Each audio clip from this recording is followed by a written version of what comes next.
Amigos, nos encontramos aquí yo mencioné en la otra reportaje que era el ex convento de San Antonio de Padua, ¿no?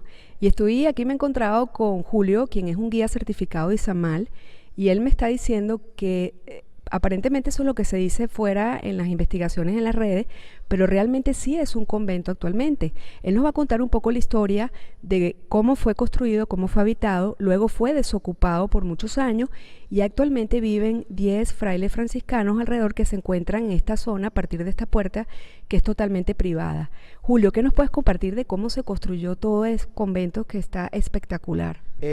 Antes de la conquista española, pues Izamal fue una ciudad maya muy importante.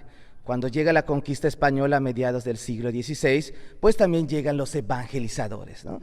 Con la tarea de transformar y erradicar la religión de los nativos para implantar un nuevo culto. Este gran ejemplo se ve plasmado acá en Izamal. Miren, en México llegan en primera instancia los frailes franciscanos después de la conquista española. Posteriormente llegan los agustinos y posteriormente llegan los dominicos. En la península de Yucatán, la evangelización y transformación del pueblo indígena, su primera etapa fue exclusivamente franciscana. Por eso las construcciones religiosas de acá del sureste y del estado son construcciones más austeras, más sencillas.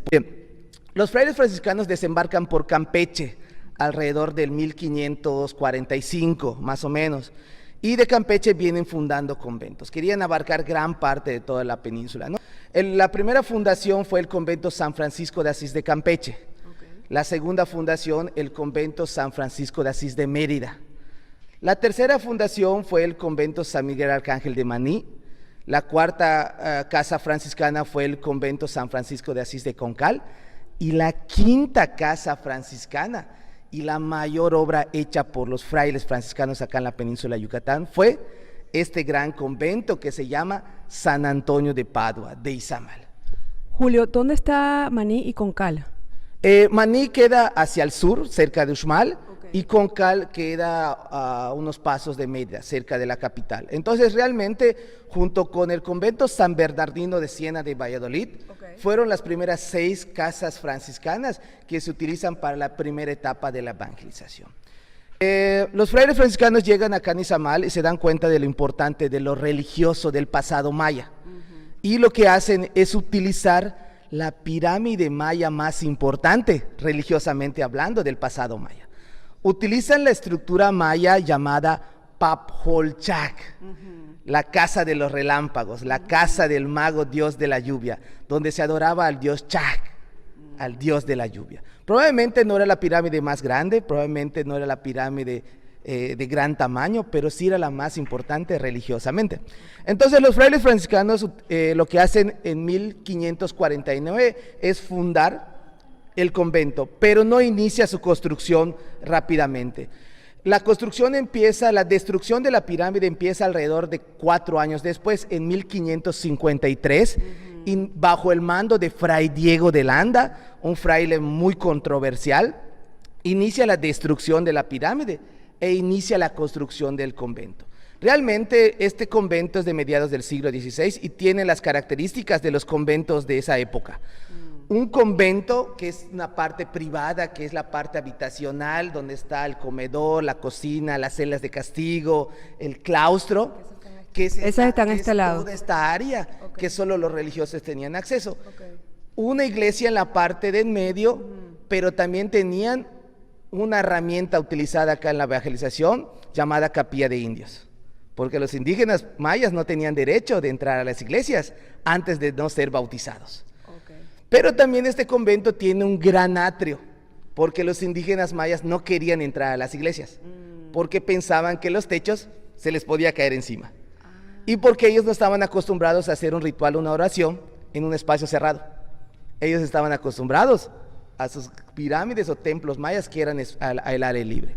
¿Por qué, Julio, el atrio es uno de los más grandes de Latinoamérica? Eso es enorme. Sí. ¿Por qué lo hicieron tan grande? Sí. ¿Es proporcional a la población que existía, exacto, maya en ese momento? Exacto, eran grandes multitudes de indígenas que había que evangelizar. Okay. Y lo que hacen es aprovechar la gran base de lo que fue la pirámide. Okay. Por eso este atrio, que mide alrededor de casi 8,000 metros cuadrados, está considerado como el atrio cerrado más grande de todo el continente americano.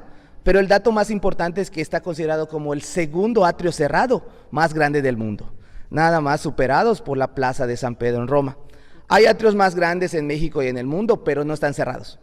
Ah, claro, es el atrio, por ejemplo, de la Basílica de Guadalupe, que quizás es más grande, pero es abierto. Es un atrio abierto. En cambio, este atrio de Izamal es un atrio que realmente fue una herramienta utilizada para hacer procesiones y para también atraer al indígena respetando un gran espacio abierto. Julio, con atrios cerrados te refieres a los arcos, a los 75 arcos que tiene, ¿no? 75, exacto. Es un atrio completamente cerrado, donde pues las capillas que están en las esquinas, que se llaman capillas posas, y que simbolizan los 4 puntos cardinales, pues son unidas por todos estos pasillos que se construyeron para proteger a los participantes de las procesiones del sol y de la lluvia.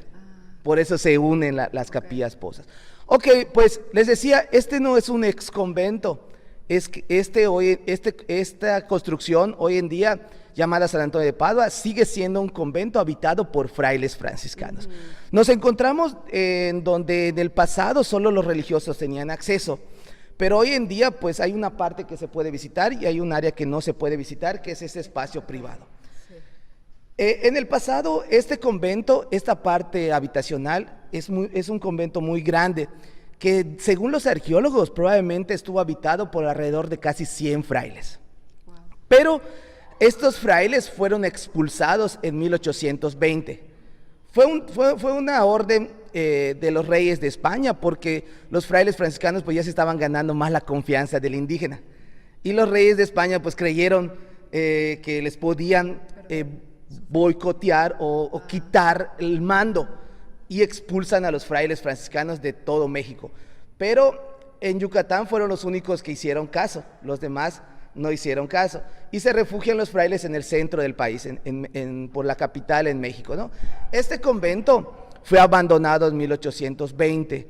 Durante más de 120 años este convento no fue habitado por frailes, pero no dejó de ser una iglesia, porque este convento, la parte habitacional, lo utilizan los sacerdotes como sus habitaciones, como su parte privada, ¿no? En 1948, la arquidiócesis de Yucatán le devuelve otra vez este convento a los franciscanos de acá del sureste. Y hoy en día está relacionado porque es el único convento en el estado de Yucatán habitado por frailes franciscanos. No hay otro convento en el estado más que Izamal habitado por frailes franciscanos. Cuando regresan los frailes franciscanos, pues ya no regresan en grandes cantidades y utilizan la mitad de lo que fue en algún momento un solo convento, y hoy en día en Izamal no viven más de 10 frailes. Pero los frailes, la mayoría son sacerdotes que se encargan de dar las misas. Izamal es un convento activo y su iglesia también es una iglesia activa.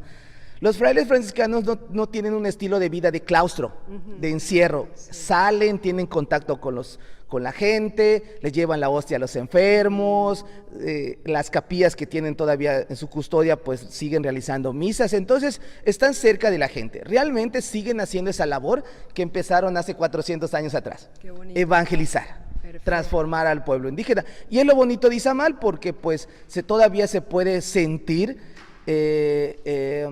lo mucho y lo valioso que es la religión hoy en día en Izamal. Exacto. En el pasado Izamal fue un gran centro ceremonial maya. Hoy en día Izamal sigue siendo un gran centro de peregrinación, pero relacionado con la conquista, relacionado con la nueva doctrina, que es el cristianismo, la religión católica, ¿no? Esa conquista espiritual.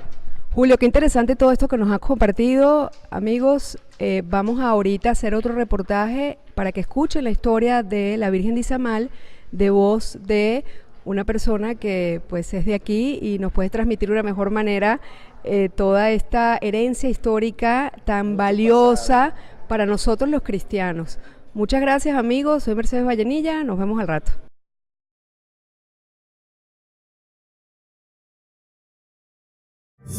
Yeah.